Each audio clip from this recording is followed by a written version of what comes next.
ఇంట్లో ఇల్లాలు చిన్నింట్లో ప్రియురాలు ఇలా వ్యవహారం నడిపిన ఓ డీఈఓ గారి వ్యవహారం రచ్చరింబోలా అయింది.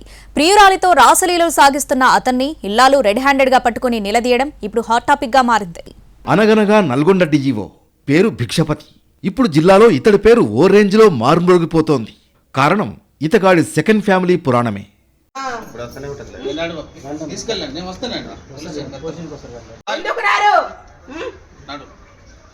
తీసుకెళ్ళండి please.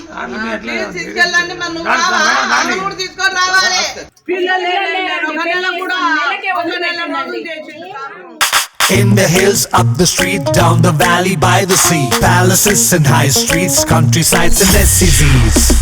We've been here, we've been there, Veka's been just everywhere.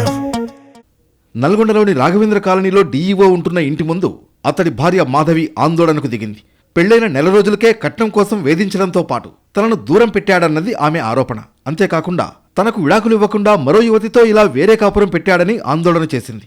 ఇంట్లోకి తనను అనుమతించాలని, అసలు లోన ఉన్న మహిళ ఎవరు అంటూ నిలదీయడంతో అక్కడ పెద్ద డ్రామానే నడిచింది. డీఈఓ భిక్షపతితో 14 సంవత్సరాల క్రితం పెళ్లైందని, కొన్ని రోజులకే అన్యాయంగా విడిచిపెట్టి వెళ్లిపోయాడని అంటోంది భార్య మాధవి. అయితే మరో మహిళతో సహజీవనం చేస్తున్న విషయం ఇటీవలే తెలిసిందని చెబుతోంది. తనకు విడాకుల నోటీసులు పంపించడమే కాకుండా కోర్టులో కేసు ఉన్న సమయంలోనూ వేధించాడని కన్నీళ్లు పెట్టుకుంది.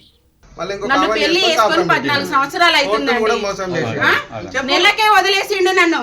అప్పుడు వేరేగా ఆమెతోటి ఇల్లీగల్ కాంటాక్ట్స్ పెట్టుకొని నన్ను నెలకే వదిలేసి మళ్ళీ తర్వాతకి నా పైనే లేనిపోయిన ఆరోపణలు వేసి కోర్టులో కేసేసి నువ్వు డైవర్స్ కేసు కావాలని. మరోవైపు మాధవికి స్థానిక మహిళా సంఘాలు అండగా నిలిచాయి. న్యాయం జరిగే వరకు పోరాడతామని అంటున్నాయి. పూర్తి స్థాయిలో ఎంక్వైరీ జరిపి భిక్షపతిపై చర్యలు తీసుకోవాలని డిమాండ్ చేస్తున్నాయి. అయితే విషయం తెలుసుకున్న పోలీసులు మాధవిని 2 టౌన్ పోలీస్ స్టేషన్కు తీసుకువెళ్లి మాట్లాడారు. వారి సలహాతో భర్తపై ఫిర్యాదు చేసింది బాధితురాలు. మరోవైపు విధి నిర్వహణలోనూ డీఈఓ భిక్షపతి వివాదాలకు కేరాఫ్గా నిలిచాడు. మహిళా ఉపాధ్యాయులను ఇతడు వేధించినట్లు గతంలో ఆరోపణలున్నాయి. అలాగే తన రాజకీయ పలుకుబడిని ఉపయోగించి నల్గొండ జిల్లాలో చాలా ఏళ్లుగా ఇతడు తిష్ట వేసుకుని కూర్చున్నట్లు చెబుతున్నారు. పాత రికార్డులన్నీ తిరగేస్తే డీఈఓ కీచక చరిత్ర బయటపడుతుందని, కఠిన చర్యలు తీసుకుని గట్టిగా బుద్ధి చెప్పాలని మహిళా సంఘాలు డిమాండ్ చేస్తున్నాయి.